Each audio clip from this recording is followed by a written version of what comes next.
Hello guys, welcome to a Coder's Journey. This is Mortaza and this is the second episode of our domain-driven design series in C Sharp. As I told you in the previous video, we are going to learn the different concepts of domain-driven design or DDD in very simple to understand language and terms, and then little by little I will show you how to implement these concepts in C Sharp. In this video, I have decided to talk a little bit about the concept of ubiquitous language.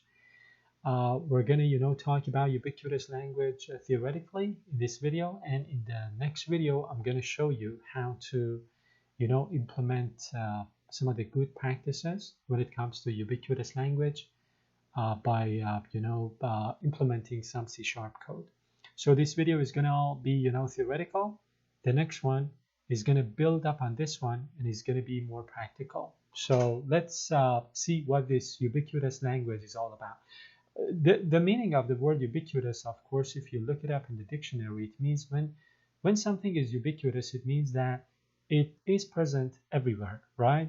So, for example, we can say that the internet is ubiquitous these days. So it means that every place, every shopping center, every home, right, is equipped with the internet. So the internet is a ubiquitous technology.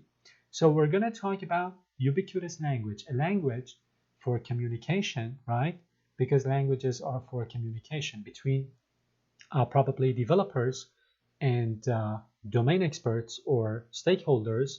And this language is ubiquitous. So this language is present everywhere, right? When you are working on the project, this is the language that you use to communicate your ideas with other people. So in the world of software development, communication is key, right? So we all know that in order to better understand what the client wants and in order to better communicate with them, we need to have a standard, right? And a standard in our communication. So communication is key, is very important. One concept that stands out in ensuring effective communication is ubiquitous language. Now, what is it and why is it so important? So the definition of ubiquitous language, as I told you, I have tried to use very simple to understand terms and vocabularies in order to convey the concepts and the ideas behind these different ideas in domain-driven design. So if, for example, you go to the internet and search for ubiquitous language, you will probably find a wealth of information. But more often than not, I talk from experience, more often than not, these are very difficult to understand. So what I have tried in this series is to give you the concepts as well as the implementation is in very easy to understand language, right? So the ubiquitous language is a shared vocabulary. So it's shared, right? Shared among different people that is used by all members of a project team. So whether you are a developer, business expert, or stakeholder, when you want to communicate with one another, you have this shared vocabulary. You have this, ubiquitous language that you're going to use in order to better understand one another and in order to better, convey your ideas. This language is designed to eliminate ambiguity and ensure that everyone has a common understanding of the project's domain. So as I told you, the fact that this language is present everywhere, it's ubiquitous, and it is shared among, all members of a project's team, it helps eliminate the ambiguity that usually arises when different people on a project team use different vocabularies to convey their ideas. Why is it important? Clarity and precision. By using a common language, a shared common language that is present everywhere, it's ubiquitous, right? Teams can avoid misunderstanding and ensure that everyone is on the same page. This is crucial for accurately modeling the business domain and implementing it in the software. So suppose, as I told you in the next video, I'm going to show you some code in C#, right? And we will dive a little bit deeper in the concept of ubiquitous language. But suppose that you are on a project, right? On a project team, and you are talking about a concept, the concept of a customer, right? For example, you are developing an e-commerce website. So you as a developer, you are using this word customer, right? And the stakeholders and the business experts, all of them are using this single word, right? Customer, to kind of talk about a person, an entity that wants to use the website in order to purchase something. So in real world, outside of your project, of course, you can use other vocabularies, other words to talk about a person who wants to do some business with you. For example, you can say client, or I don't know, an individual, a person. But on your project team, you use the word person. So this is a shared common vocabulary that is ubiquitous. It's present everywhere. No matter you are, a developer or a business expert or a stakeholder, you are using the same exact word when you are referring to an individual who wants to do some business or purchase something with you, right? Purchase something from you.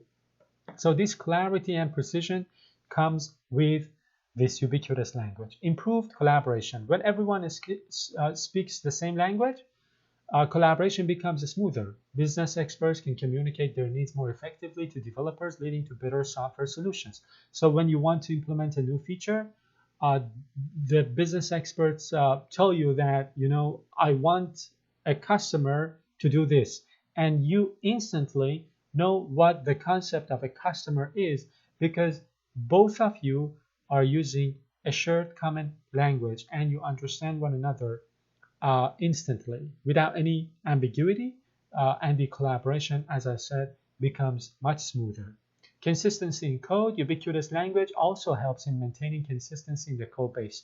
So when you know that that person who wants to purchase from your website is called the customer, chances are you see this name customer in your code base again. So when you want to, for example, implement a class to represent this concept, this entity, customer, you are going to name that class customer, not client.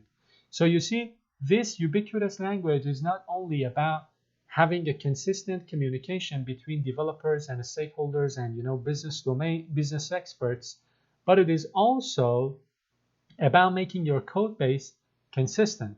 And the code base and the vocabulary that you use in your code base aligns perfectly with the language that you use in your day-to-day conversations when you are talking about different ideas with the people who are on the project team, right? So when the terms used in the code match those used in discussions, it becomes easier to understand and maintain the code. How to develop a ubiquitous language. Engage all stakeholders. Involve all relevant parties in the discussion to define the terms and concepts that will be used. This includes developers, business experts, and end users. So you need to reach an agreement. Whether you are going to call that individual, that person who wants to purchase something from your website, are you going to call that person a customer, a client, an individual, a person? What are you going to call that, right? So when you engage, when you include these different parties like stakeholders, developers, or business experts in your discussion, you reach an agreement. You reach a common ground that you are going to call that individual a customer. So from now on, you're going to call that person a customer. Document and share. Once the language is defined, you need to document it. You need to share it with other people. You need to make it accessible to everyone involved in the project. And then, of course, this documentation is like your code, right? So probably it needs to be regularly updated. So regularly update this documentation as the project evolves. So as the project evolves, of course, you come across new scenarios, new ideas. Those ideas are going to be incorporated into your ubiquitous language, right? And then that documentation needs to be regularly updated to keep it in sync with your code or with the ideas that you have discussed with your business experts. Use in all communications, right? Because it is ubiquitous.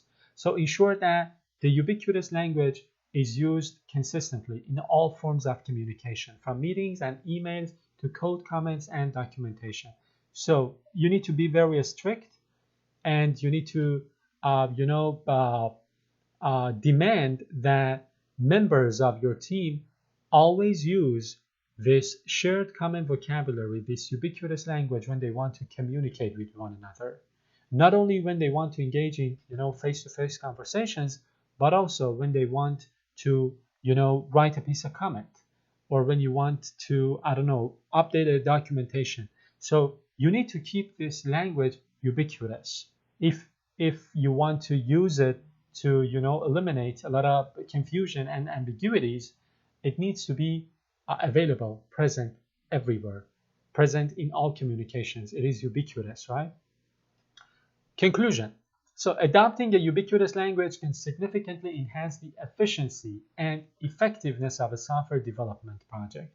By fostering clear communication and collaboration, it bridges the gap between technical and non-technical team members, leading to better outcomes and more successful projects. So software projects, they are complex, right? Already. Of course, we need to come up with solutions in order to control this complexity, and of course, do not add unnecessary complexity to a software project which is already, complex as it is. So by harnessing this concept of ubiquitous language, what we can do is that we can, control that complexity, and we can have efficiency in our communications with different members of the team. This, of course, as I told you here, it bridges the gap between the technical and non-technical team members, because when it comes to a software project, usually developers use a different set of vocabularies when they want to talk with one another, and other non-technical members of your team use different vocabularies when they want to communicate with one another.